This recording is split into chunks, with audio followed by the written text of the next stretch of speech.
àjọ ọ̀tẹlẹ̀múyẹ́ DSS ti sọ pé àwọn kò mà ṣàdédé ya wọ ilé ìgbìmọ̀ asòfin ìpínlẹ̀ Èkó ní ọjọ́ ajé Monday. Bákan náà ẹni tí ń ṣe àgbà ọ̀jẹ̀ nínú òṣèlú Edwin Clark ó ti jáde láyé o lẹ́ni ọdún 87. Ìdí tí àjọ DSS fi ya wọ ilé ìgbìmọ̀ asòfin Èkó ní ọjọ́ ajé Monday, àjọ ọ̀tẹlẹ̀múyẹ́ DSS ó mà ti sọ pé àwọn kò ṣàdédé ya wọ ilé ìgbìmọ̀ asòfin ìpínlẹ̀ Èkó ní ọjọ́ ajé Monday ṣáájú ìjókòó ilé o.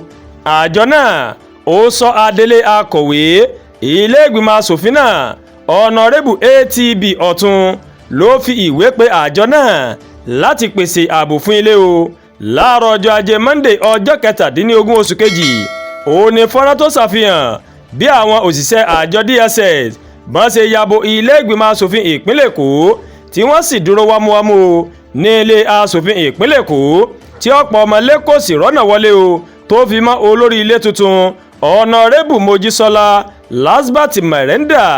Adelé akọ̀wé ilé náà ó mọ̀ fúnra rẹ̀ sọ o nínú ìwé tó fi ránṣẹ́ sí àjọ DSS pé ilé ló ránṣẹ́ pé àjọ náà láti pèsè ààbò, àmọ́ ó ní ilé kò sọ fún wọn pé o kí wọ́n wá ti àwọn ọ́fíìsì pa ní ilé asòfin ìpínlẹ̀ Èkó gẹ́gẹ́ bí ohun tó wà nínú lẹ́tà tí adelé akọ̀wé ilé tó mọ̀ kọ sí DSS ní ọjọ́ 14 oṣù kejì yìí.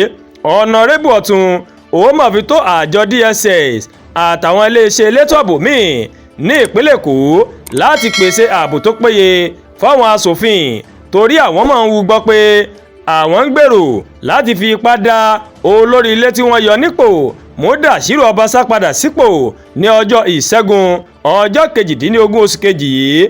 Ó ní ilé mọ̀ sọ fún àjọ DSS wípé nǹkan táwọn èèyàn náà tí wọ́n ń gbèrò ó lè ṣe àkóbá fáwọn ọmọlé asòfin o. Ọ̀gá àgbà àjọ DSS ní ìpínlẹ̀ Èkó ní adelé akọ̀wé.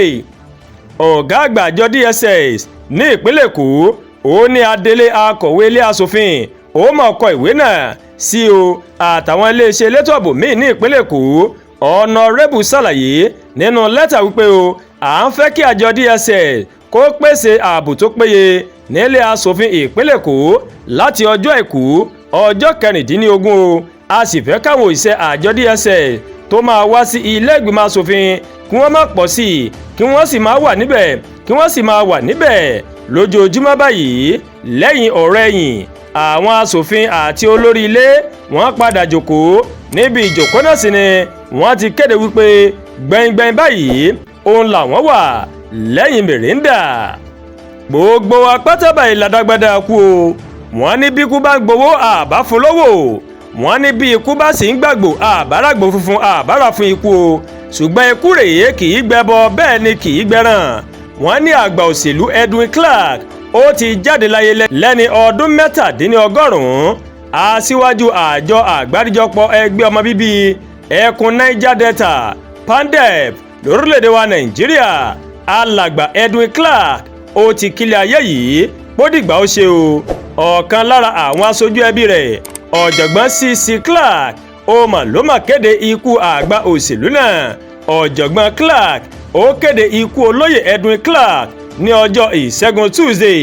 Ó ní ọjọ́ ajé Monday ọjọ́ 17 oṣù kejì ó ní olóyè Clark ó mà ló mà jáde láyé o lẹ́ni ọdún 97. Ìdílé Clark Fùlùdù Bakédérèmó nílùú Kíagbódò ní ìpínlẹ̀ Delta ó mà ló mà kéde ìpapòdà olóyè ọ̀mọ̀wé sẹ́nitọ̀ Edwin Kíagbódò Clark OFR CON ní ọjọ́ ajé Monday ọjọ́ 17 oṣù kejì ọdún 2025. Ẹbí yìí ó mà mọrírì àdúrà yín lásìkò yìí. Ẹbí yóò kéde àwọn ìlànà gbogbo tó bá yẹ tó bá padà yá nígbà ayé rẹ̀. Alàgbà Edwin Clark ó fi ìgbà kan rí jẹ́ kọmíṣánná fún ìròyìn ní ìjọba àpapọ̀ orílẹ̀-èdè wa Nàìjíríà. Kí Ọlọ́run ọba Ẹlẹ́dùmarè kó bá wa tẹ̀ sí afẹ́fẹ́ rere o. Àdúràgbà Olúwatóyìn olóńkàròyìn sí létí láti kàn ní Ẹ̀yà Yorùbá World TV. Ẹ ṣé pọ̀ tẹ́ wo kàn níyì o, a ò ní súra wa. Ẹ má gbàgbé láti bá wa subscribe sórí YouTube channel wa o. Kẹ́dẹ̀ bá wa tẹ notification bell láti máa mọ àwọn ètò alákòójọkan tó bá ti ń gorí ìkànnì yìí. Ẹ jẹ́ ká ní ọjọ́ rere o.